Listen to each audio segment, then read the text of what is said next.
पत्रकारिता के लोग बैठे हैं ज्यादा, तो फेक न्यूज का जमाना है। चमकने वाली हर चीज सोना नहीं होती, तो वो चमक हिरणमयेन पात्रेण, हिरणमय का दूसरा अर्थ धन संपदा समृद्धि उससे भी है, तो उससे भी सत्य को ढका हुआ है। इसलिए एक जो बहुत बड़ा एक भ्रम हम सबके बीच में मन में आज भी है, स्वतंत्रता के 76 वर्षों के बाद भी है, वह भ्रम है कि अंग्रेज नहीं आते तो इस देश में सबको शिक्षा नहीं मिलती। थॉमस मुनरो, एक ब्रिटिश अधिकारी ने मद्रास प्रेसिडेंसी का सर्वेक्षण किया था, उसका कंपाइलेशन उसने किया, उसका संकलन उसने किया। थॉमस मुनरो लिखता है ऑलमोस्ट 100% लिटरेसी, 100% साक्षरता की बात करता है। और दूसरा कहता है 76% वेल एजुकेटेड, और वो डिफाइन करता है वेल एजुकेटेड को एटलीस्ट इक्विवेलेंट टू मैट्रिकुलेशन। आज स्वाधीनता के 76 वर्षों बाद भी हम 80% नहीं छू पाए। अंग्रेजों की शिक्षा आने से पहले इस देश की प्रत्येक बालक बालिका को शिक्षा की व्यवस्था थी, और ये अनादिकाल से थी। इसलिए भारत में कोई बेरोजगार नहीं होता था, क्योंकि उसको इतना सारा आता था जीवनोपयोगी, वो खुद के बूते भी रह सकता था और चाहे तो उसका व्यवसाय भी बना सकता था। मैं जो करता हूं वो मुझे आना चाहिए, ये कला शिक्षा का उद्देश्य था। और कला शिक्षा अलग नहीं थी। मुकुल जी, बहुत ही श्रद्धा पूर्वक 2 पंक्तियों से इस सत्र का उद्घाटन करती हूँ। नर्मदा जी के लिए बम्बुलिया गाया जाता है। हमारे बुंदेलखंड क्षेत्र से हम लोक कला की जहाँ बात करते हैं, नर्मदा मैया ऐसी तो बही रे, ऐसी बही रे जैसे मिल गए मतारी और बाप रे, नर्मदा मैया हो। ये सत्र शायद इन पंक्तियों से बहुत अच्छे से उद्घाटित होगा। हमारी भारतीय परंपराएं नदी को केवल सोर्स ऑफ वाटर नहीं मानती, वो मानती हैं जीवन रेखा, और जीवन जो देते हैं वो हमारे माँ बाप। इस हमारी परंपराओं में छुपा हुआ स्व का, शिक्षा का, संस्कार का, रहस्य का उद्घाटन करने के लिए बहुत खुशी से बताती हूँ, गौरव से बताती हूँ, हमारे बीच उपस्थित हैं मुकुल जी कानेटकर, वरिष्ठ विचारक, अभ्यासक, चिंतक, वक्ता, लेखक। मुकुल जी, मैं आपसे जानना चाहूँगी, हमारा आज का जो विषय है स्व आधारित शिक्षा पद्धति, पहले तो इसका उद्घाटन हो कि हम किस दिशा में इस विषय के साथ प्रवाह करेंगे।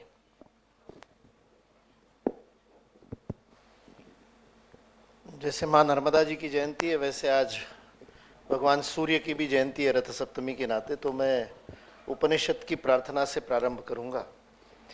हिरण्मयेन पात्रेण सत्यस्या अपिहितं मुखम, तत्वं पूषन्नपावृणु सत्य धर्माय दृष्टये।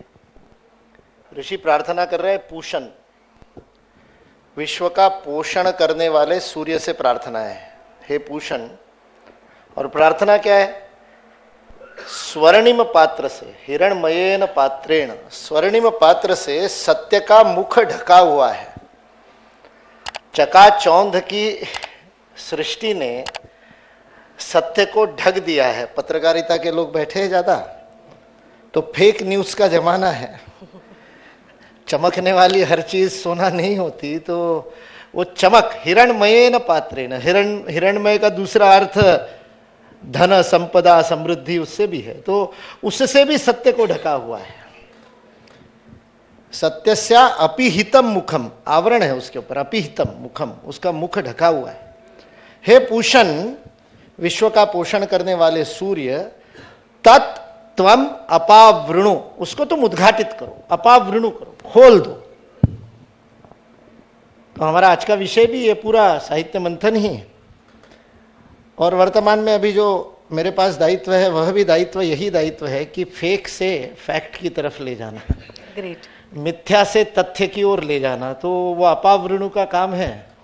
आज रथ सप्तमी को जैसे आपने कहा कि नदी के साथ भी संबंध जोड़ने वाली यह संस्कृति, प्रकृति से संबंध जोड़ने वाली यह संस्कृति, तो सूर्य का भी जन्म मानती है, रथ सप्तमी को सूर्य की जयंती मानती है।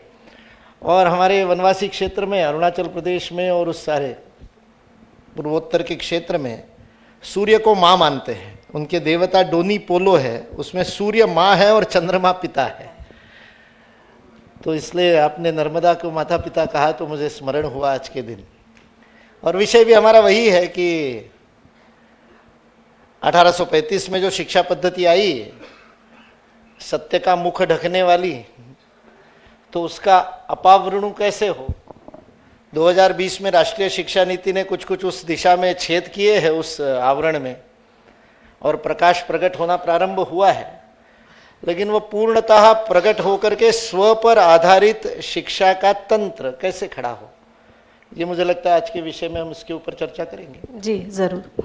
अभी जैसे आपने कहा कि अभी नई शिक्षा नीति में कुछ प्रयास उसमें प्रारंभ हुए हैं, जो भी हमने इतिहास में सुना है, पढ़ा है, या हमें जो पढ़ा है के बजाय हमें जो पढ़ाया गया है, ये उचित शब्द होगा, क्योंकि जो पढ़ाया गया है, जो दिखाया गया है, क्या वही सत्य है, या उस सत्य से आज हम जो आगे बढ़ रहे हैं, शिक्षा पद्धति कह लीजिए, शिक्षा के लिए जो नए पायदान अभी बनना प्रारंभ हुए हैं, तो गौरवशाली इतिहास हम कहते हैं, और वर्तमान में उस शिक्षा के आधार स्तंभ या आधार से आगे बढ़ने की एक बात हम कह सकते हैं। आप बताएं। अब जैसे आदरणीय नंद कुमार जी ने इतिहास का एक प्रश्न चिन्ह हमारे सामने खड़ा किया था कि वेद कितने पुराने हैं कोई बता नहीं पाता है, तो कुछ इतिहासकार 5000 कहते हैं, कुछ 50,000 कहते हैं। ऐसा जो एक बड़ा विचित्र सा भेद है। और स्वामी विवेकानंद के शब्द तो बड़े अद्भुत है। वो कहते थे कि काल की जिस अंधकारमयी गुफाओं में झांकने का साहस इतिहास भी नहीं कर सकता, उस अनादिकाल से यह संस्कृति चली आई है, निरंतर चली आई है, सनातन चली आई है। इसलिए संस्कृति पुरातन नहीं है, सनातन है, केवल प्राचीन नहीं है, यह नित्य नूतन चिर पुरातन है। इसलिए एक जो बहुत बड़ा एक भ्रम हम सबके बीच में मन में आज भी है, स्वतंत्रता के 76 वर्षों के बाद भी है, वह भ्रम है कि अंग्रेज नहीं आते तो इस देश में सबको शिक्षा नहीं मिलती। ये जानबूझ करके एक नैरेटिव गढ़ा गया और यह सबके दिमाग में भरा गया कि ये देश वर्ण व्यवस्था में, जाति व्यवस्था में ऐसा विभाजित था कि कुछ लोगों के हाथ में पूरी विद्या और शिक्षा थी और बाकी लोगों को पढ़ने नहीं दिया जाता था। धर्मपाल जी एक पटवारी थे, मतलब रेवेन्यू डिपार्टमेंट में एक क्लर्क थे। चिकमंगलूर जिले में उनका जब दायित्व था, तब उन्होंने जब गाँव में जाकर के देखा तो उनको लगा कि ये तो सत्य नहीं है।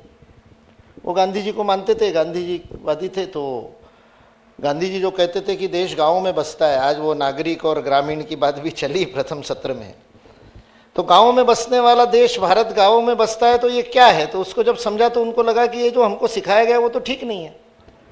तो उन्होंने वहाँ के कलेक्टर के रेवेन्यू रिकॉर्ड निकाल करके देखे, तो उनको एकदम आश्चर्य हुआ कि अंग्रेजों की शिक्षा पद्धति आने से पहले तो इस देश में हर व्यक्ति साक्षर था, हर वर्ण, हर जाति का स्त्री पुरुष सब साक्षर थे। तो वो फिर 1964-65 में उन्होंने नौकरी छोड़ दी और इसी काम पे लग गए। और अभी जो धर्म के 4 पहियों की बात हुई, उन आधारों में एक आधार तपस्या है। तो धर्मपाल जी ने तपस्या की, इंग्लैंड गए, स्कॉटलैंड गए, आयरलैंड गए, उस पूरे ग्रेट ब्रिटेन में जाकर के 26 आर्काइव्स के अंदर, अभिलेखागारों में जाकर के रिसर्च किया और ओरिजिनल डॉक्यूमेंट्स लेकर के आए। और उस समय ओरिजिनल डॉक्यूमेंट लेकर के आए जब जेरोक्स का आविष्कार नहीं हुआ था, फोटोकॉपी नाम की चीज़ नहीं थी। तो लाखों जो अभिलेख है, दस्तावेज है, उन लाखों अभिलेखों का हाथ से नकल की। अभी महाराष्ट्र में जळगांव में गांधी तीर्थ नाम का एक जैन इरिगेशंस वालों ने एक बनाया है स्थान, वहां पर वो सारे धर्मपाल जी के राय हुए मूल अभिलेख है उनके हाथ से लिखे हुए। कुछ तथ्य इतने विस्फोटक थे और इतने ज्यादा अपावृणु करने वाले थे, जो झूठ फैलाया गया उसको तोड़ने वाले थे, कि उनको लगा ये मैं हाथ से लिख करके ले जाऊंगा तो लोग कहेंगे कि लिखा कुछ होगा, तुमने कुछ और लिख करके नकल कर दी। इसलिए उसको उन्होंने ब्रोमाइड फोटोज, उस समय जो निगेटिव से बनते थे, वो फोटो लेकर के आए। ऐसे वो कागज अभी वहाँ डिजिटाइज भी हो रहे हैं, वो काम चल रहा है। अभी 10 ग्रंथ धर्मपाल जी के प्रकाशित हो गए। उसमें सबसे महत्वपूर्ण ग्रंथ रमणीय ज्ञान वृक्ष नाम से हिंदी में है, ब्यूटीफुल ट्री ये उन्होंने नाम दिया था।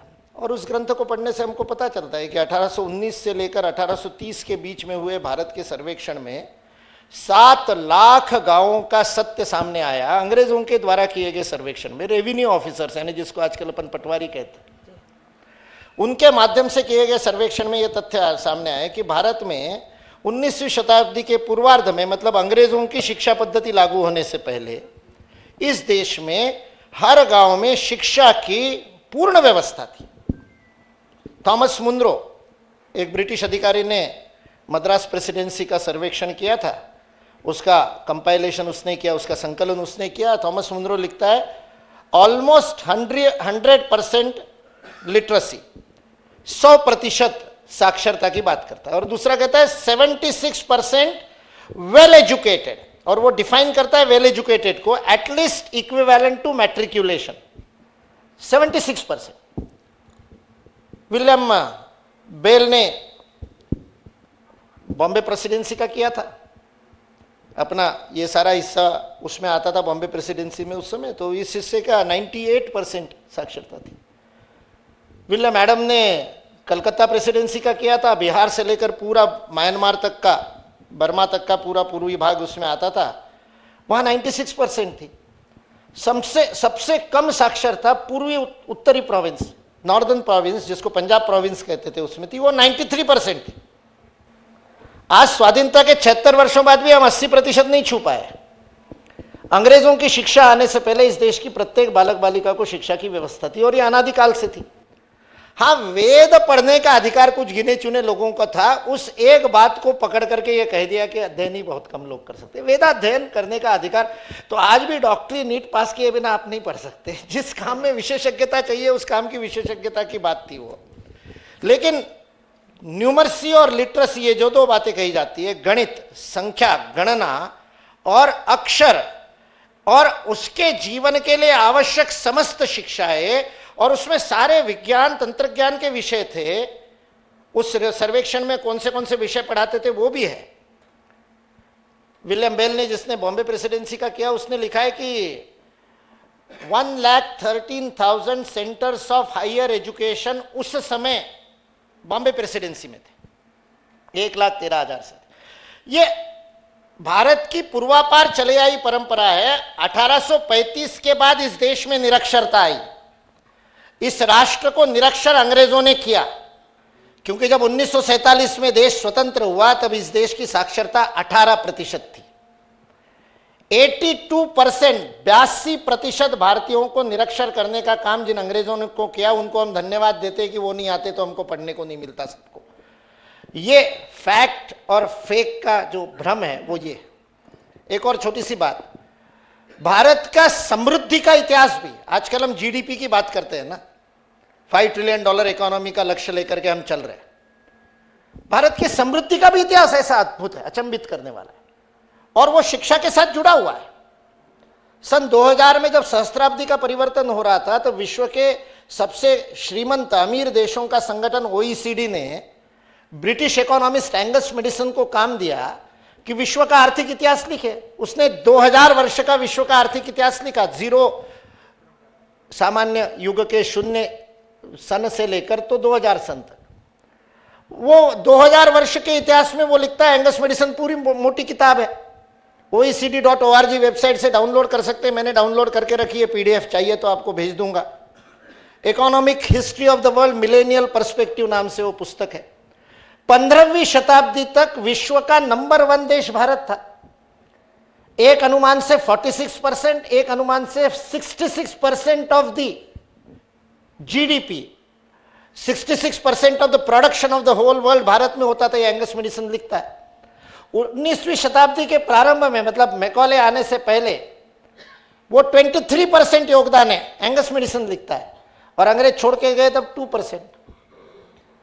तो आप देखिए 13वीं शताब्दी के प्रारंभ में बख्तियार खिलजी नालंदा को जलाता है, और उसके बाद हमारे बड़े बड़े जो ऑर्गेनाइज्ड शिक्षा व्यवस्था है गुरुकुलों की, वह शिक्षा व्यवस्था धीरे धीरे हम लोग भी समेट लेते हैं, कुछ तोड़ी जाती है, कुछ हम समेट लेते हैं और उसको विकेंद्रित करके गांव गांव में ले जाते हैं।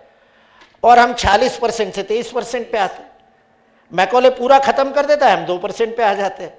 तो आज भी यदि $5 ट्रिलियन इकोनॉमी करनी है तो पहले शिक्षा को स्व आधारित करना पड़ेगा, तभी हम इकोनॉमिक डेवलपमेंट भी कर सकते हैं। बहुत एक फैक्टोरियल बात, हम जैसे फेक से फैक्ट की आप जो बात कर रहे हैं बिल्कुल सही है।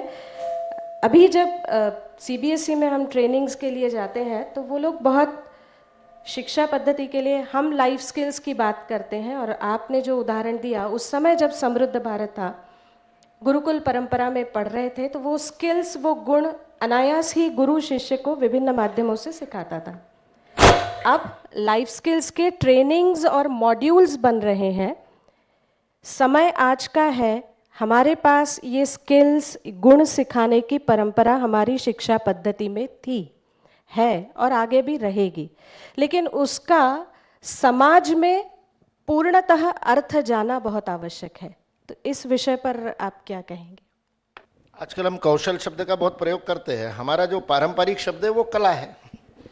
हम कला को कौशल के साथ जोड़ के ही बोलते हैं, कला कौशल, यही हमारे शब्द प्रयोग हिंदी में बोलते समय हम लोग करते हैं। जो 64 कलाएं हैं, उन 64 कलाओं की सूची आप देखेंगे तो उन 64 कलाओं में से लगभग 1/3 कलाएं तो जीवन के साथ जुड़ी हुई कलाओं की है, और कुछ कलाएं अभिव्यक्ति की कलाएं, जिसको आज हम कला कहते हैं, संगीत, नृत्य, नाटक, चाक्षुष कला और श्राव्य कला, आज जिसको हम परफॉर्मिंग आर्ट और क्या क्या नाम देते हैं, वो है 1/3। और 1/3 कलाओं में ये सारा सूचीकर्म एक कला है, जिसको कशीदाकारी कहते हैं, सिलाई कहते हैं। सूचीकर्म एक कला है। जो कारपेंट्री का काम होता है वो एक कला है, जो लोहार का काम है वो एक कला है। हमारी 64 कलाओं में आज जिसको आप स्किल कहते हैं वो सब है। और तीसरा हिस्सा, एक हिस्सा ये जिसको आज कला कहते हैं वो अभिव्यक्ति की कला है, एक हिस्सा जीवनोपयोगी कौशल वाली कला है। मैं वस्त्र पहनता हूं तो मुझे वस्त्र बुनना आना चाहिए, ये हमारी गुरुकुल शिक्षा थी। मेरे को ये व्यवसाय करना है इसलिए नहीं, मैं भोजन करता हूं इसलिए पाक कला मुझे आनी चाहिए, पकाना आना चाहिए, इसलिए नहीं कि मैं जाके आगे जाके बावर्ची बनूंगा। इसलिए भारत में कोई बेरोजगार नहीं होता था, क्योंकि उसको इतना सारा आता था जीवनोपयोगी, वो खुद के बूते भी रह सकता था और चाहे तो उसका व्यवसाय भी बना सकता था। मैं जो जो करता हूं वो मुझे आना चाहिए, ये कला शिक्षा का उद्देश्य था। और कला शिक्षा अलग नहीं थी। सांदीपनी आश्रम में जैसे 16 विद्याओं का अध्ययन किया कृष्ण ने, वैसे 64 कलाओं का भी अध्ययन किया। ये सारा साथ में चलता था, ऐसा नहीं कि एक कोई एक्सपर्ट संगीत का। आज भी हमारे जो गुरुकुल है, जब गुरुकुल प्रकल्प का काम हमने शुरू किया था, आज भी हमारे गुरुकुलों में एक एक बच्चे 16-16 वाद्य बजाते हैं और लीलया बजाते हैं। वो बांसुरी का एक्सपर्ट नहीं है, वो इतना ही अच्छा जलतरंग बताता है, उतना ही अच्छा तबला बजाता है। जब हम गुरुकुलों की प्रस्तुति, गुरुकुल सम्मेलन वगैरह देते थे, 26 बैठते थे विद्यार्थी और वाद्य बजाते थे। एक राग प्रस्तुत होने के बाद वो कहता था, यार तू बांसुरी दे, तू सितार ले ले। इतना लीलया वो 26 वाद्य बजा लेते, गाते भी है, और उतना ही अच्छा गणित भी है, उतना ही अच्छा कंप्यूटर भी है। आज भी आप गुरुकुलों में जाकर के देखेंगे, अभी अयोध्या जी में जिन्होंने वेद मंत्र पाठ किया उस प्राण प्रतिष्ठा के कार्यक्रम में, वो महर्षि वशिष्ठ गुरुकुल के छात्र है।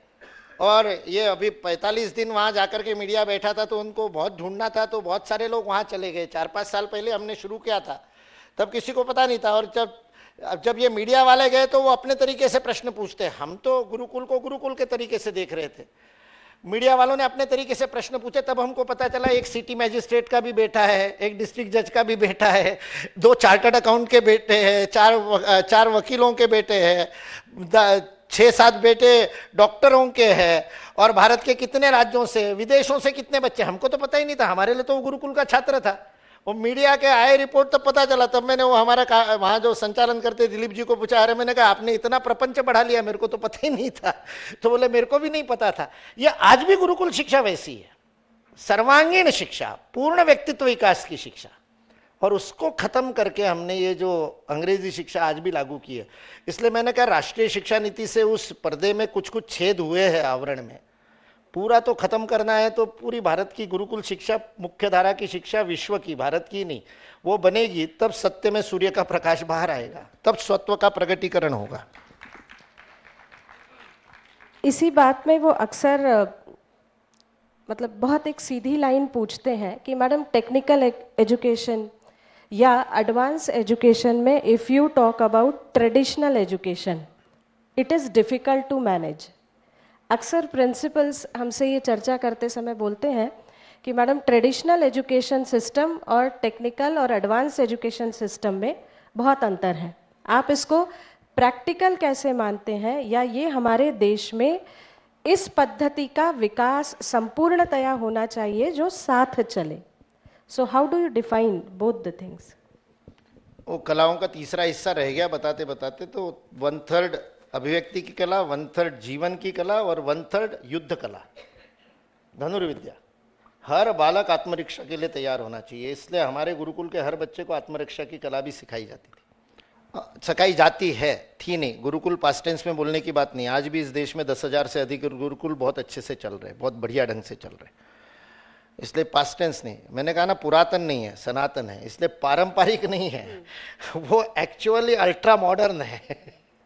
आज पैसा रेटिंग चलती है, विश्व में चलती है। जैसे हायर एजुकेशन की रैंकिंग अलग अलग, क्यूएस रैंकिंग, शंघाई रैंकिंग है, वैसे स्कूल एजुकेशन का रैंकिंग है पैसा नाम का रैंकिंग होता है। वो प्राइवेट रैंकिंग है, ये सारे रैंकिंग ही प्राइवेट है, कोई सरकारी नहीं है, क्यूएस वगैरह भी प्राइवेट है। वो रैंकिंग में नंबर 1 स्कूल एजुकेशन का आज देश माना जाता है वो फिनलैंड है। फिनलैंड की एजुकेशन सिस्टम को नंबर 1 माना जाता है। और सारे देश अपनी शिक्षा व्यवस्था को फिनलैंड जैसी कैसी बनाना। अमेरिका के 18 राज्यों के गवर्नर ने अपनी अपनी टीम फिनलैंड भेजी, दिल्ली के अपने सरकार के लोग फिनलैंड जाकर के आए, और तमिलनाडु के जाकर के आए शिक्षा मंत्री, भारत के 14-15 राज्यों के शिक्षा मंत्री फिनलैंड में जाकर के वहाँ से हमको सीखना है। फिनलैंड क्या करेगा? फिनलैंड क्या कर रहा है? फिनलैंड गुरुकुल चला रहा है। फिनलैंड के एजुकेशन सिस्टम में उन्होंने क्या किया? उन्होंने कहा कि there will be no classroom. Finland के एजुकेशन सिस्टम में वहाँ की स्कूल में क्लासरूम नहीं होता है, और जिसको हम लेक्चर टाइप लर्निंग टीचिंग कहते हैं, वो 6 घंटे की विद्यालय के समय में केवल 90 मिनट होता है। बाकी समय वहाँ पर, वो भी कहाँ होता है? तो वहाँ म्यूजिक रूम है, वर्कशॉप है, स्पोर्ट्स रूम है, ऐसे अलग अलग चित्रकला का रूम है, क्लासरूम कुछ नहीं है। और ये 90 मिनट भी उन्हीं में से किसी रूम में होते हैं या पेड़ के नीचे हो जाते हैं, है कि नहीं गुरुकुल? केवल इतना ही नहीं, देयर इज नो सिलेबस। यह विषय को सिलेबस वाइज नहीं पढ़ाते, सब्जेक्ट वाइज नहीं पढ़ाते, विषय को टॉपिक वाइज पढ़ाते हैं। अब आप टॉपिक वाइज कैसे?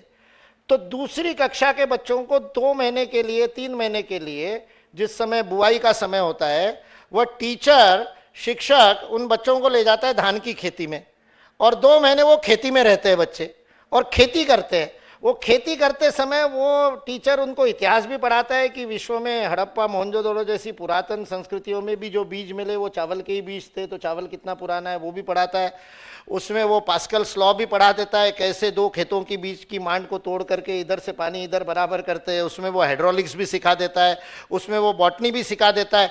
एक टॉपिक में सारे विषय सिखाता है। 8वीं कक्षा के बच्चों को 6 महीने केवल द्वितीय महायुद्ध सिखाते हो, और केवल इतिहास के लिए नहीं, द्वितीय महायुद्ध में रॉकेटरी सिखाते, उसमें रॉकेटरी इस्तेमाल हुई थी। द्वितीय महायुद्ध में ही डिकोडिंग और कोडिंग के लिए पहली बार कंप्यूटर का उपयोग हुआ था, एलन ट्यूरिंग उसी में आया, तो कंप्यूटर का जनक भी। तो द्वितीय महायुद्ध को पढ़ाते पढ़ाते सारे विषय पढ़ा देते थे, केमिस्ट्री पढ़ा देते, सारी चीजें पढ़ाते थे। ये गुरुकुल की शिक्षा पद्धति है। तो गुरुकुल की शिक्षा पद्धति प्राचीन नहीं है, ये भविष्य की शिक्षा पद्धति है। अभी इन मूर्खों को समझ में नहीं आई, इसलिए उनको कठिन लगती है। जब फिनलैंड की नकल करके करेंगे, वो अपने गुरु ऋषियों की नकल नहीं करेंगे। ये दासता की मानसिकता है जिसमें से अपना स्वत्व प्रकट करने के लिए बाहर निकाल रहे हैं। बहुत सुंदर, क्योंकि बाहर से कुछ आएगा कि आपके भारत में ये अच्छा है, तब भारतीय मानेंगे कि हाँ हमारे भारत में ये अच्छा है। इसी मानसिकता से उबरने के लिए या बाहर जाने के लिए ऐसे साहित्य मंथन और ऐसे विचार बहुत आवश्यक हैं। जैसे आप कह रहे हैं कि वो बाहर जो सीख रहे हैं या फिनलैंड में देख रहे हैं, उसके बाद उसका एनालिसिस करके आगे बढ़ रहे हैं। मतलब शिक्षा, संस्कार और संस्कृति, ये तीनों का आधार या एक साथ चलना, एक लाइन में चलना, इसका इंक्लिनेशन के लिए नहीं, उसको देखने के बाद भी उनको ये नहीं लग रहा है कि ये अपनी बात फिनलैंड वाले कर रहे हैं। वो देखने के बाद उनको लगता है कुछ नया है, और वो नया सोच करके वही करते हैं जो अपना बहुत पुराना है। हमारे यहाँ शिक्षा और संस्कार अलग अलग है ही नहीं, वो शब्द ही अलग नहीं है। इसलिए भारत स्वतंत्र हुआ तब भी जो पहला मंत्रालय था वो मंत्रालय शिक्षा संस्कृति मंत्रालय था। मौलाना आज़ाद जो मंत्री थे वो शिक्षा संस्कृति मंत्रालय के मंत्री थे। बाद में हम इतने मार्केट ड्रिवन हो गए कि हमने उसको HRD बना दिया था, ह्यूमन रिसोर्स डेवलपमेंट, यानी मनुष्य को भी मार्केट के लिए तैयार करना। उसका मूल था जो 1986 में जो शिक्षा नीति आई थी, जो नई शिक्षा नीति थी। अभी वाली शिक्षा नीति नई नहीं है, राष्ट्रीय है। अभी की NEP का N नेशनल है, न्यू नहीं है। तो राष्ट्रीय शिक्षा नीति है जो 2020 में आई। 1986 में राजीव गांधी के समय जो आई थी वो शिक्षा नीति का नाम नई शिक्षा नीति था। उसमें पहली बार स्वाधीन भारत में भी पहली बार एम्प्लॉयमेंट को शिक्षा का उद्देश्य बनाया गया। उससे पहले नहीं था, ना मुदलियार कमेटी रिपोर्ट में था, ना कोठारी कमीशन जिसको कहते हैं, उस कमीशन का जो मैंडेट था उसका नाम, उस कमीशन का जो मूल नाम है वो नाम है education for nation building, commission for education for nation building. उसके प्रमुख कोठारी जी थे, DS कोठारी, इसलिए उसको कोठारी कमीशन नाम से हम जानते हैं। कोठारी कमीशन की रिपोर्ट 1966 में संसद में प्रस्तुत हुई। उसमें उन्होंने शब्द प्रयोग किया है, dealing degrees from jobs. Jobs का और डिग्री का संबंध नहीं होना चाहिए, डिग्री ज्ञान के लिए, और ज्ञान प्राप्त करोगे तो जॉब अपने आप प्राप्त होगा। ये DS कोठारी 1966 में बोल रहे। वो उनके JP नायक उनके सेक्रेटरी थे उस कमेटी के, उन्होंने रिपोर्ट प्रस्तुत की थी। जयप्रकाश नायक जी का ये शब्द है कि dealing degrees from jobs, jobs and degrees should not be. 1986 में उसको हमने शीर्षासन कर दिया और हमने कहा एम्प्लॉयमेंट ओरिएंटेड एजुकेशन। और जब एम्प्लॉयमेंट ओरिएंटेड एजुकेशन हुआ तब उसके बाद में पूरा का पूरा सत्यानाश हुआ कि हम हर किसी को कितना एम्प्लॉयमेंट रेडी है। हमारे इंजीनियरिंग कॉलेजेस की रिपोर्ट आती है कि केवल 19%, 20% एम्प्लॉयबल इंजीनियर्स हम प्रोड्यूस करते हैं। अरे मैं आपको प्रश्न पूछ रहा हूं, इंजन को चलाने वाले कितने इंजीनियर बनाते हो? इंजीनियर बनाने का अर्थ क्या है? He should know engineering. वो एम्प्लॉयबल तभी तो होगा जब इंजीनियरिंग जानेगा। आपको उसका मूल्यांकन करना ही नहीं है कि उसको इंजीनियरिंग पढ़ा रहे कि नहीं पढ़ा रहे। आप मूल्यांकन कर रहे हैं नौकरी लग रही कि नहीं, और नौकरी उसको BPO की लग रही है। अरे BPO का ट्रेनिंग दिया था कि तुमने मैकेनिकल में, लेकिन हमने सारा का सारा खेल ही नौकरियों से जोड़ दिया, इसलिए खतरनाक स्थिति बनी। और उसके कारण ये बहुत बड़ा क्षरण हुआ। तो नाम भी फिर ह्यूमन रिसोर्स डेवलपमेंट मिनिस्ट्री हो गया। अभी राष्ट्रीय शिक्षा नीति से पहले बड़ा शिक्षा समूह के हम सब लोगों ने हो हल्ला किया, 400 वाइस चांसलर्स को, कुलगुरुओं को इकट्ठा करके हमने उसका और सम्मेलन में प्रस्ताव पारित किया। और उसके कारण भी बताया। ये अधिकारियों को ये सब नहीं समझता है कि शिक्षा संस्कृति नाम क्यों हमने तो मांगा था। इसलिए मैंने कहा ना, कुछ कुछ छेद हुए 2020 वाली नीति में। हमने कहा था शिक्षा संस्कृति मंत्रालय करो, तो लोगों ने पूछा फिर ये अभी जो संस्कृति मंत्रालय, मैंने कहा अभी जो आप संस्कृति मंत्रालय कर रहे हैं वो तो कला मंत्रालय है, इट्स आर्ट्स एंड एस्थेटिक्स। कला और सौंदर्य बोध का मंत्रालय, उसका संस्कारों से संस्कृति से कोई लेना देना नहीं। इसलिए शिक्षा संस्कृति मंत्रालय नाम करने की हमने मांग की थी। अधिकारियों को बताया हुआ था कि दुनिया में कहीं भी HRD मिनिस्ट्री नहीं है। हमने दुनिया के 176 देशों की शिक्षा मंत्रालयों के नामकरण उनको लिख करके भेजे। सबसे ज्यादा जगह पर एजुकेशन मिनिस्ट्री है, कई जगह पर education and science technology ministry है, कई जगह पर एजुकेशन एंड कल्चर मिनिस्ट्री है, कई जगह पर एजुकेशन एंड स्किल मिनिस्ट्री है, लेकिन दुनिया में एक भी जगह HRD मिनिस्ट्री नहीं। उस कारण यूनेस्को ने सम्मेलन किया विश्व के शिक्षा मंत्रियों का। जावड़ेकर जी को निमंत्रण नहीं आया, विनोद तावड़े को आया, क्योंकि महाराष्ट्र में शिक्षा मंत्री था, देश में शिक्षा मंत्री नहीं था। तो अभी राष्ट्रीय शिक्षा नीति ने आधा काम तो कर दिया, उसका नाम शिक्षा मंत्रालय कर दिया। अब शिक्षा देना भी शुरू कर दे तो अच्छा हो जाएगा। बहुत सुंदर, संस्कृति भी साथ जोड़ रहे। वही मैं जोड़ रही थी कि बहुत सुंदर शब्द था शिक्षा संस्कृति। आपने बहुत अच्छी एक बात उसमें डिनोट करी है कि इंजीनियरिंग बनाना और पढ़ाना और नौकरी के लिए तैयार करना। आई मीन टीचिंग जो आप दे रहे हो, क्या मिलने वाला है उस एक्सपेक्टेशन से। प्रैक्टिकल बहुत अलग है दुनिया। बच्चे भी अभी उसको समझ नहीं पा रहे हैं, शायद समझाने वाले भी कितना समझ पा रहे हैं, बिकॉज एक ट्रेंड पे एजुकेशन सिस्टम जा रहा है।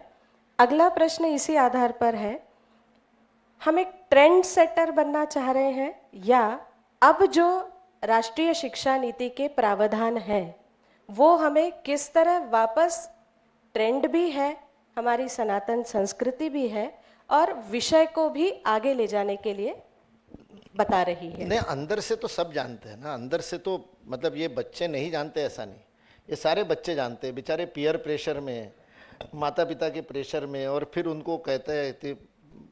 मेरी वो इसेंशियल विवेकानंद पुस्तक जो मेरे परिचय में बताई वो रूपा ने छापी। तो एक बार रूपा वालों ने लेखकों का सम्मेलन किया, तो उसमें मैं गया था, तो चेतन भगत की भी किताब रूपा ने छापी है, तो वो भी था, उसकी माताजी भी थी।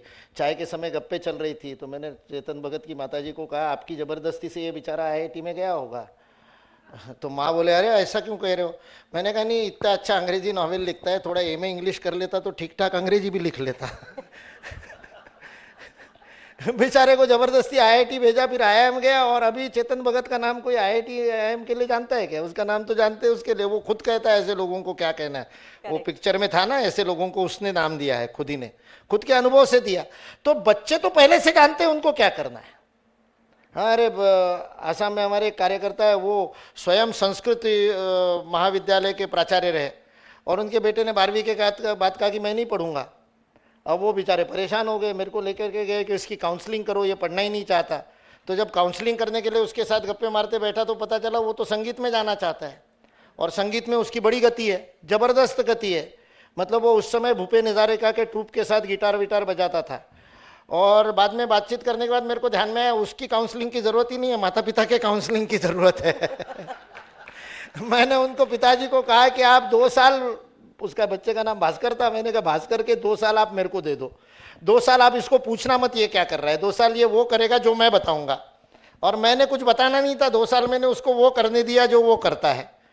आज उसका घर में गुवाहाटी में स्टूडियो है, और बॉलीवुड के गानों का रिकॉर्डिंग के बाद पोस्ट जो टेक्निकल होता है सारा, वो वहां से करता है अपने गुवाहाटी के स्टूडियो में से। एक गाने का 1.5 लाख रुपया चार्ज करता है, 12वीं पास है। पिताजी रो रहे थे कि मैं संस्कृत का टीचर हूं और ये मेरा बेटा पढ़ेगा नहीं तो मेरी क्या हो रहेगी।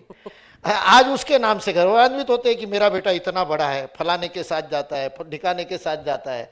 अब वो पूरे भारत के टॉप म्यूजिक टेक्नीशियंस में से एक है, क्योंकि उसने वो, इसलिए बच्चे नहीं जानते ऐसा थोड़ी है, बच्चे तो सब जानते हैं, बच्चे ही ज्यादा जानते हैं। उनको समझाने की जगह उनसे समझना शुरू कर दे तो बहुत कुछ हो जाएगा। उनको बोलने दिया जाए, उनका सुना जाए, उनसे बात की जाए, तो शिक्षा पूरी बदल जाएगी। शिक्षा पढ़ाने नाम नहीं है। आप देखिए, टीचिंग इस अंग्रेजी शब्द के लिए भारत के भाषाओं में कोई शब्द नहीं है। टीचिंग को शिक्षण नहीं कहते, टीचिंग का अनुवाद शिक्षण नहीं है। टीचिंग के लिए सबसे निकट संस्कृत शब्द है उपदेश। Teachings of Vivekananda, teachings of Maharshi Dayanand, teachings of Aurobindo, ये पुस्तक होगी तो उसमें आप शिक्षा बोलोगे क्या? आप तो बोलोगे उपदेश। और उपदेश कौन सुनना चाहता है? हम ही नहीं सुनना चाहते तो ये बच्चे काहे को सुनेंगे? इसलिए मैं शिक्षक स्वाध्याय लेता था तो शिक्षकों को कहता था, if you want to be a good teacher, stop teaching. It's a process of learning, it's a process of learning. Education is the process of learning, everybody has to learn together. इसलिए learning centric, और जब वो learning centric होगी, जब वो अध्ययन केंद्रित होगी, अध्यापन केंद्रित नहीं। आज पूरा का पूरा तंत्र अध्यापन केंद्रित है, पूरी की पूरी परीक्षा मूल्यांकन अध्यापन केंद्रित है। वो रिवर्स होना पड़ेगा। कोरोना ने जबरदस्ती रिवर्स कर दिया था, डेमोक्रेटाइजेशन ऑफ एजुकेशन हो गया था। आज फिर से हम वो अध्ययन वाले में, अध्यापन वाले में चले गए। Learning centric, not learner centric. ये बहुत बड़ी मूर्खता चल पड़ी है, लर्नर सेंट्रिक नहीं। उस मामले में तो आचार्य केंद्रित ही होनी चाहिए। लर्निंग को डायरेक्ट आचार्य ही करेगा, इसलिए उसको अध्यापक कहते हैं। अध्यापक शब्द का अर्थ अध्यापन, ये कोई शब्द ही नहीं है। अध्यापक, संस्कृत के विद्वान जब बताएंगे, अध्यापक शब्द का अर्थ है अध्ययन में सहयोग करने वाला। आजकल नए शब्द आते, फैसिलिटेटर, बीएड वाले कहते फैसिलिटेटर, हमारा शब्द वही है। तो अध्यापन यानी अध्ययन में सहयोग करना वो शुरू कर दे, ये उसका रोल है। और ये अध्ययन केंद्रित, आचार्य केंद्रित, अध्ययन को गाइड आचार्य करेगा, तब वो आनंद केंद्रित भी हो जाएगी। तो अध्ययन केंद्रित, आचार्य केंद्रित, आनंद केंद्रित शिक्षा पद्धति, ये शिक्षा का भविष्य है, ये शिक्षा का इतिहास भी है। बहुत सुंदर ये वाक्य है। बस इसी से एक याद आ गई, वो उतना शेयर करूंगी, और फिर हमारे जो दर्शक दीर्घा में लोग यहाँ मौजूद हैं, उनमें से जो प्रश्न पूछना चाहें अपना हाथ खड़ा करें। अभी मुकुल जी जो बता रहे थे, जब हम ट्रेनिंग सेशन लेने फैकल्टीज़ का जाते हैं तो उनसे यही आग्रह करती हूँ कि 11th में आया हुआ बच्चा पहली बार 11th में आया है। आप 11 10 साल से पढ़ा रहे हो, मुझे नहीं लगता कि उन 10 सालों का अनुभव उस बच्चे को होगा। तो जब पहली बार जो आपने बात कही, हमें उस सेंटर से हटकर शिक्षा पद्धति को देखना पड़ेगा कि अध्यापन में, अध्यापन कार्य में हमें सहयोग करना होगा। दर्शक दीर्घा में जो लोग उपस्थित हैं उनमें से कोई प्रश्न पूछना चाहें? अब यह सदन आपके प्रश्नों के लिए है। हाँ जी,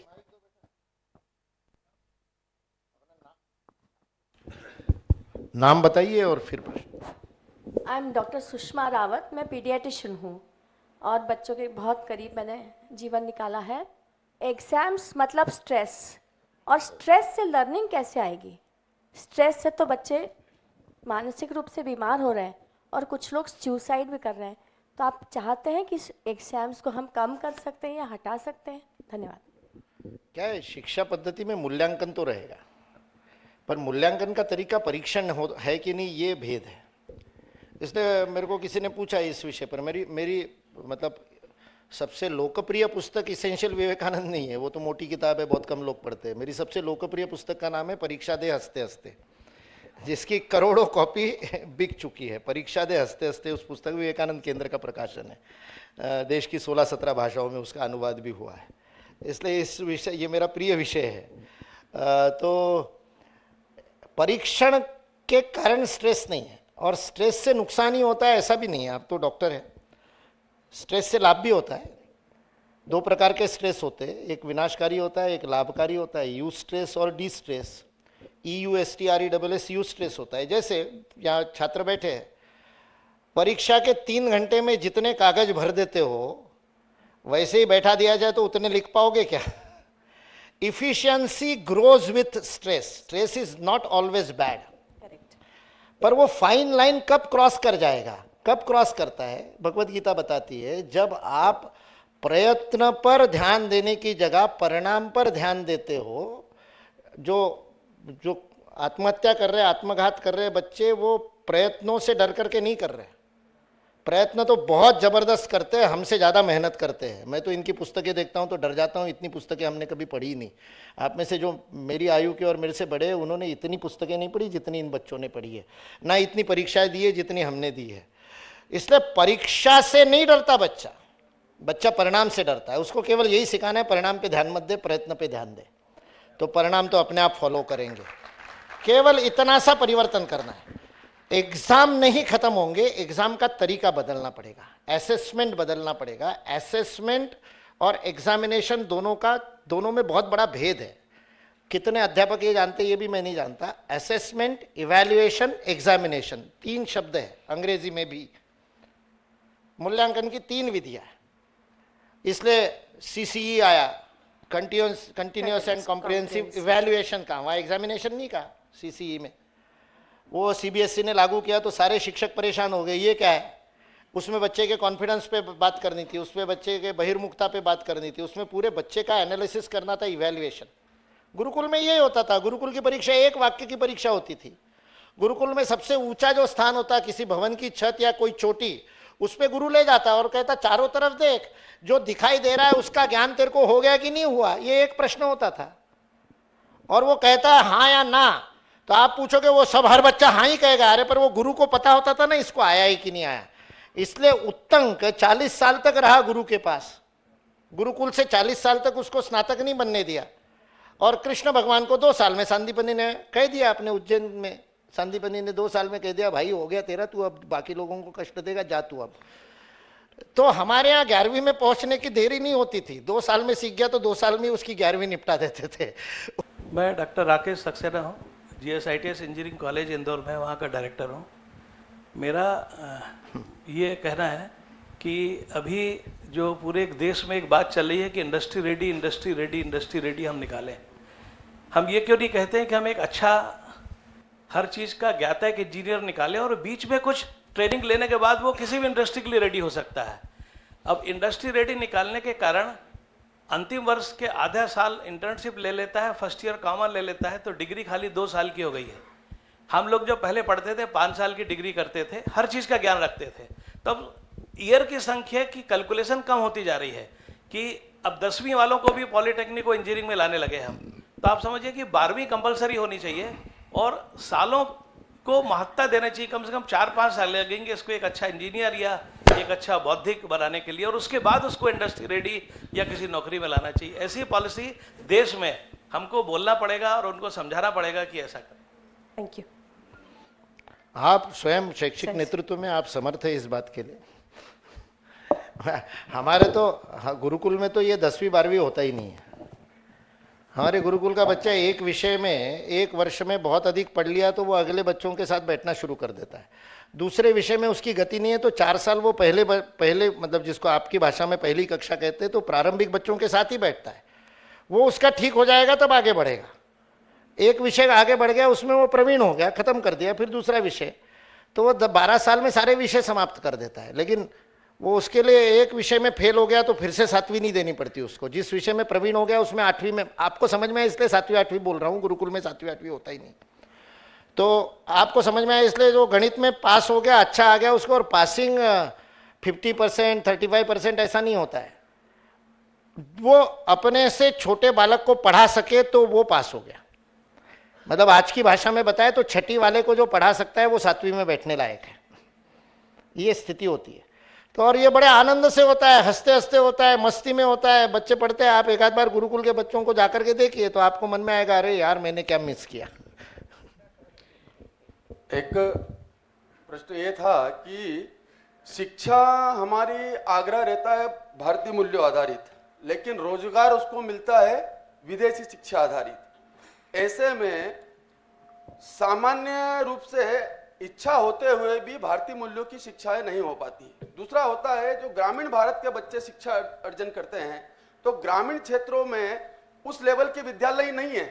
यहाँ से शिक्षा अध्ययन करने के बाद वो बड़े शहरों में जाता है तो उसके जो पैटर्न है शिक्षा के, वो बीच में ही जाके इतना बड़ा कंफ्यूज हो जाता है क्योंकि वो बाकी बच्चों की बराबरी नहीं कर सकता। नहीं, ये सारा प्रॉब्लम ये है कि ये शिक्षा ही नहीं है। जिसको आप शिक्षा कह रहे हो उसको शिक्षा ही नहीं मानता मैं। वो शिक्षा ही नहीं है, वो खत्म ही करनी पड़ेगी। वो विद्यालय बंद हो रहे तो मैं खुश हूं कि विद्यालय बंद हो रहे, तभी तो कुछ ढंग के शुरू होंगे। इसलिए आप जिसको कह रहे हो ना वो शिक्षा ही नहीं है। उसको शिक्षा कहना हम बंद करेंगे ना तब ठीक होगा। वो ट्रेनिंग है। ट्रेनिंग कुत्ते को भी देते हैं अपन, गो बोलने से, बॉल फेंकने से वो जाता है, उसको गो नहीं समझ में आता। उसको आप सिखा दो बच्चे को कम बोलने पे भागना, वो कम बोल के भागेगा वो कुत्ता, और गो बोलने पे पास आना वही करेगा। ट्रेनिंग उसको कहते हैं। हम आजकल एजुकेशन के नाम पे ट्रेनिंग दे रहे हैं, एजुकेशन थोड़ी कर रहे हैं। तो शिक्षा तो है ही नहीं वो। इसलिए ये तो आमूलचूल बदलना है, खत्म करना है। और राष्ट्रीय शिक्षा नीति में उसके तरफ कुछ चरण बढ़े हैं कि इसको खत्म करेंगे।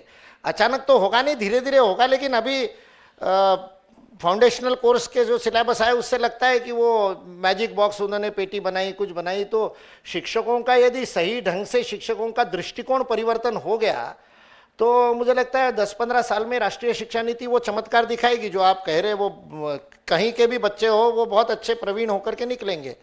रोजगार के लिए आधुनिक शिक्षा की आवश्यकता है, ये बहुत बड़ी गलतफहमी है। भारतीय मूल्यों पर आधारित शिक्षा रोजगार बहुत अच्छे दिलाती है, ज़्यादा अच्छे दिलाती है। इसलिए इसका भी एक गणित, इसका भी एक सर्वेक्षण कर लेना चाहिए अपने को। बहुत बड़ी गलतफहमी लोगों को कि अंग्रेजी में जो पढ़ता है उसको ज़्यादा अच्छे रोजगार मिलते हैं, ऐसा कुछ नहीं है। आईआईटी के टॉपर्स, ज़्यादातर आईआईटी एंट्रेंस के टॉपर्स, हमने तो 5 साल एक्चुअल सर्वेक्षण किया 3 आईआईटीज़ का, आईआईटी कानपुर, आईआईटी खड़गपुर और आईआईटी मुंबई का। एक्चुअल एडमिशन लेने वाले 134 135 जिनको आईआईटी में, उस आईआईटी में एडमिशन मिलती थी, उनका एक्चुअल सर्वेक्षण किया और हमने पाया कि 80% बच्चे भारतीय भाषा के माध्यम से पढ़े हुए आईआईटी में जाते हैं।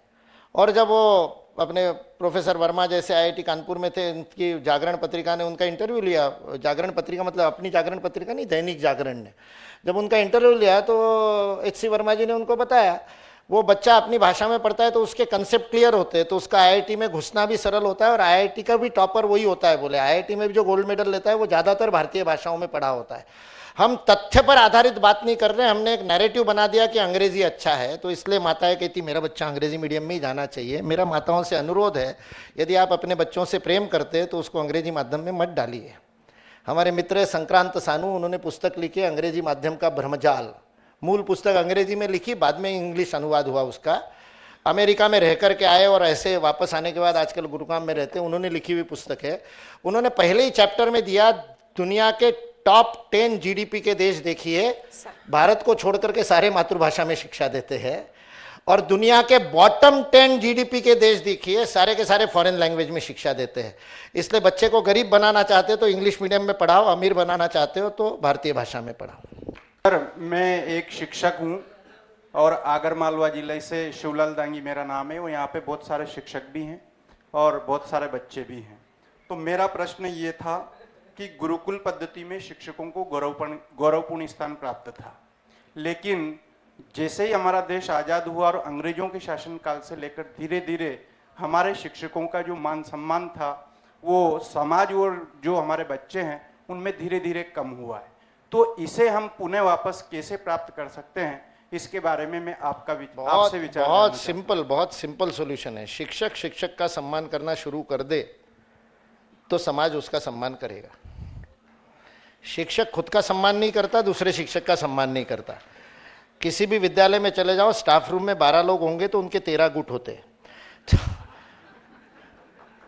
तो आप शिक्षक वर्ग का सम्मान नहीं करते, दूसरे शिक्षक का शिक्षक है इसलिए सम्मान नहीं। मैं प्रवास करता हूँ, ट्रेन में कोई मिलता है, सामने वाला कहता है शिक्षक है, मैं उठ करके प्रणाम करता हूँ, वो शर्मा जाता है, क्यों कर रहे हो? मैंने कहा शिक्षक हो भाई, बहुत भाग्य से ये काम मिलता है। उसको नहीं लगता है, उसको तो 4th पे कमीशन, 5th पे कमीशन, 7th पे कमीशन दिखता है। इसलिए शिक्षकों का सम्मान समाज ने या सरकार ने कम नहीं किया है, शिक्षकों का सम्मान शिक्षक ने कम किया है। मैं शिक्षक हूं इस बात का गर्व जिस दिन शिक्षक के अंदर जग जाएगा और हर दूसरे शिक्षक के प्रति भी वह गर्व रहेगा, हर शिक्षक के प्रति वह गर्व रहेगा। अच्छा या बुरा नहीं होता शिक्षक, क्योंकि द्रोणाचार्य की मिट्टी की मूर्ति भी सिखा देती है एकलव्य को ना। तो शिक्षक होता है, शिक्षक है इसलिए सम्मान करना शिक्षक का। जिस दिन शिक्षक शुरू करेगा, आज भी बच्चे आपको भगवान मानते हैं, आज भी कोई परिवर्तन नहीं है। आपने अपने शिक्षकों के प्रति जो सम्मान था वही आज के बच्चों में आपके प्रति है। अभिव्यक्ति का तरीका बदल गया है, बाकी कुछ नहीं। समय के साथ बदलते रहता है वो, लेकिन आपका अनुकरण वो करेंगे। आप दूसरे शिक्षक के बारे में गलत बोलोगे तो वो भी दूसरे शिक्षक का सम्मान नहीं करेंगे। इसलिए सिंपल सॉल्यूशन है, शिक्षक का सम्मान करें। नमस्कार, विशाल सनोटिया, मैं इंदौर से हूं। भारत में लगभग 10 साल हो गए एक राष्ट्रवादी सरकार केंद्र में है। अब कितना समय और लगेगा भारत की शिक्षा व्यवस्था में अमूलचूल परिवर्तन होकर, जैसे आप बता रहे हैं वैसे वापस से स्थापित होने में? जब तक सरकार में शिक्षा विभाग रहेगा तब तक स्वत्व वाली शिक्षा नहीं आ सकती। शिक्षा ये सरकार का विषय ही नहीं है, ये जिस दिन हमारे समझ में आ जाएगा उस दिन हो जाएगा। शिक्षा ये समाज का विषय है। वो गुरुकुल के गुरु को राजा सम्मान देता था, वो राजा के पास नहीं जाता था भिक्षा मांगने। विश्वामित्र दशरथ के पास गए तो अपने लिए डोनेशन मांगने नहीं दे, अनुवाद दान मांगने नहीं गए थे कि मेरे को 7th पे कमीशन दो।